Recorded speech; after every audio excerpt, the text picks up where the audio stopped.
I'd imagine most people watching this podcast have heard of Super Mario Galaxy, the iconic game for the Nintendo Wii. But I sincerely hope that everyone watching knows about the Super Mario Galaxy soundtrack. And if not, I highly suggest you go listen to it, because it is, in my opinion, and in the opinion of many others, the best video game soundtrack of all time. And all it takes is one listen to see where those opinions are coming from. But I don't want to stop at just listening to it. There's more to this musical masterpiece than just sounding good. So I'm going to go in a deep dive here, and today I investigate the Super Mario Galaxy OST both from a musical perspective and from a neurocognitive perspective. And I'll also investigate why this soundtrack stands out in ways that other games just cannot quite match. So the musical perspective provides some good background for this work of art, so that's where we'll start. The Super Mario Galaxy soundtrack was composed by Mahito Yokota with the help of Koji Kondo. It is one of the most, if not the most, outstanding works in video game music history. The biggest difference it carried from other Mario games, and frankly most other games in general, was that it abandoned the 8-bit electric songs and introduced symphonic works. So in other words, it used an entire orchestra instead of just a computer sound. To show just how large of a contrast that creates from older Mario music, I'll give a demo. The Mario game that came out right before Super Mario Galaxy was New Super Mario Bros., released for the Nintendo DS, and here's what the music sounded like.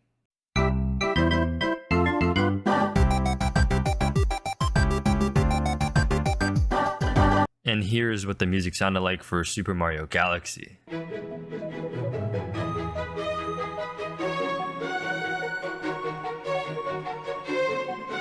Obviously, the introduction of a symphony orchestra made a massive difference. They went from upbeat beeps and boops to swells, melody, tragedy, and romance. While other games like The Legend of Zelda, Twilight Princess, or Final Fantasy XII also used orchestral elements around the same time, Super Mario Galaxy soundtrack feels more cinematic. It's not just background music composed for a symphony. It's a storytelling piece that rips the emotions out of you. It elevates the game's simple adventure to a level of grandeur that few other games achieve. Most game soundtracks, even orchestral ones, stick to repetitive loops or drones just to avoid distracting the player from the game. But Galaxy says screw that. Let's be bold. Let's add emotional and dynamic compositions that feel like they belong in a concert hall and not just a video game. So compositionally, the Super Mario Galaxy OST attempts to blend the generic Mario themes with new space-like themes. And interestingly, I never noticed this before, many of the songs incorporate Latin and Caribbean themes. So this actually makes the music sound more like a space tropical theme, which I never would have noticed if I didn't research this. How this influence shows itself is in the form of 3/3/2 rhythms, as well as some common Latin instruments like guitars, steel drums, and marimbas. Here's an example of the 3/3/2 rhythm, and it goes like 3/3/2, 3/3/2, like that.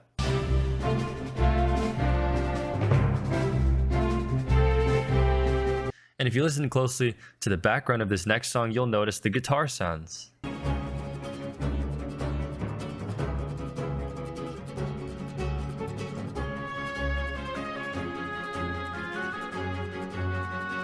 So the music is not just typical space themed, it's also tropical in a way.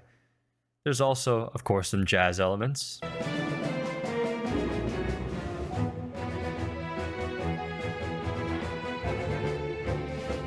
And some ragtime elements.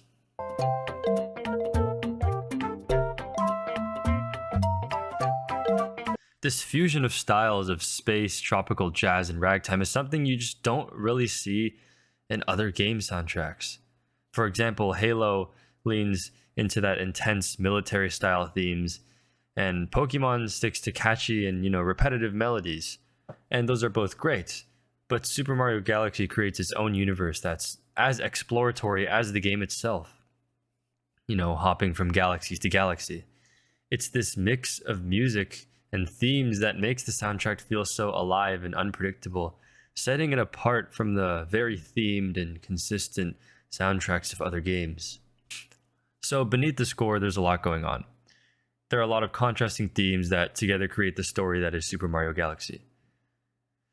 And last but not least, and what I personally think is the biggest reason why the orchestration of Super Mario Galaxy is so great, is because of the romantic elements it brings. Think about old video game music. It was fun, upbeat, maybe a little tense at times, but it's overall not dramatic or emotional. And compare that to the song of Catastrophe in Super Mario Galaxy, and there's a huge difference. And you can hear in this song similar romantic elements that the famous romantic composers like Tchaikovsky and Brahms used in their symphonies, especially those intense dramatic themes.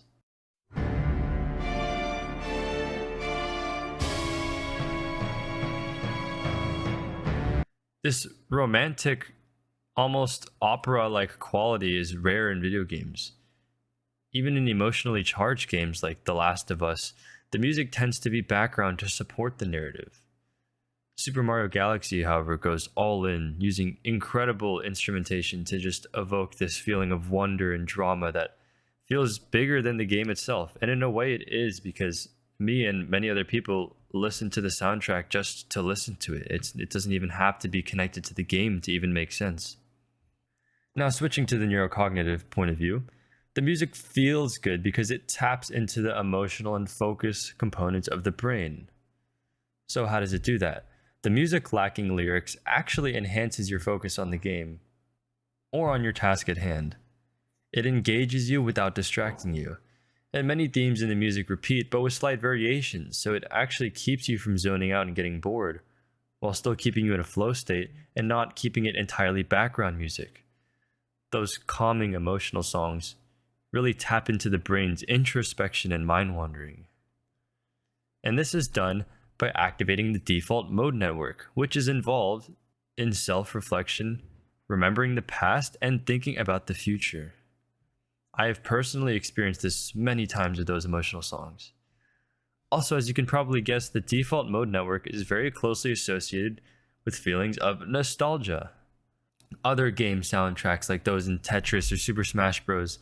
Are designed to keep you energized and focused, but they rarely induce deep emotional feelings, with the exception, I would say, of the Smash Bros. Brawl opening song.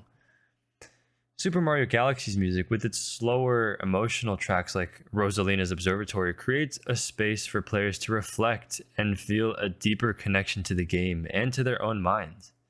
And this introspective quality is almost therapeutic, setting it apart from the less exciting and emotional scores of other games. As much music does, this soundtrack helps release dopamine, of course. But when the music is so good that it gives you chills, like the Mario Galaxy OST does, that is something different. That is correlated with opioid release, which enhances your emotional peaks and reduces negative feelings like stress or anxiety.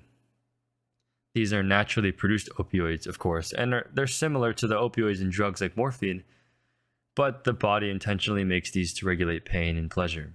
While other great soundtracks like Undertale can also evoke strong emotions, Super Mario Galaxy's depth and variety make these opioid-releasing moments more frequent and intense, at least in my own personal experience listening to the two soundtracks.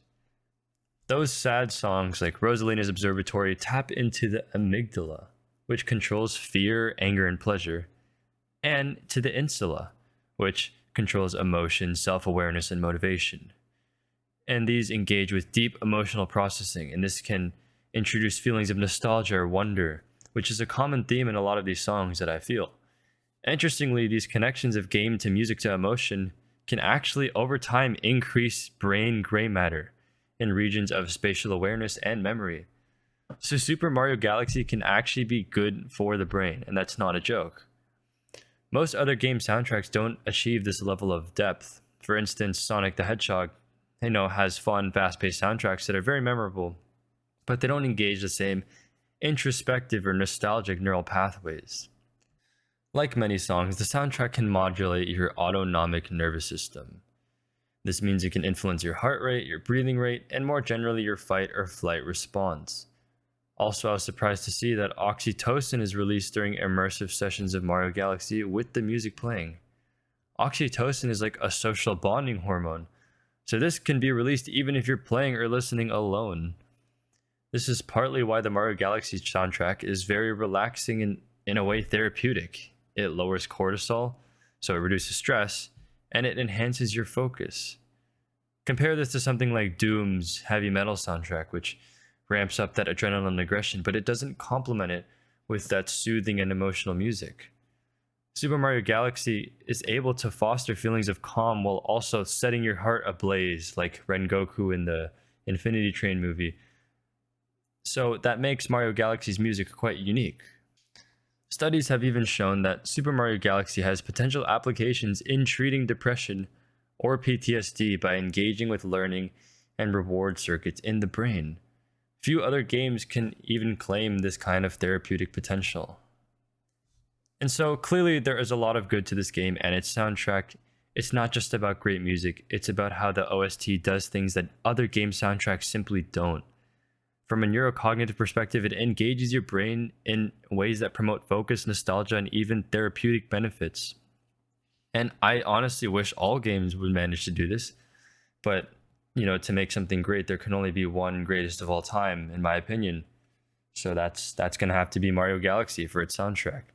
And I'm sure there are other great soundtracks out there that I've missed, so please do let me know about those in the comments. But personally, my favorite is the Super Mario Galaxy. And I recommend everyone try the game too, even if you're a full-grown adult who wouldn't otherwise think to play Mario games. The experience, and especially its soundtrack, will definitely not disappoint. And as always, stay mindful, and I'll see you all in the next episode.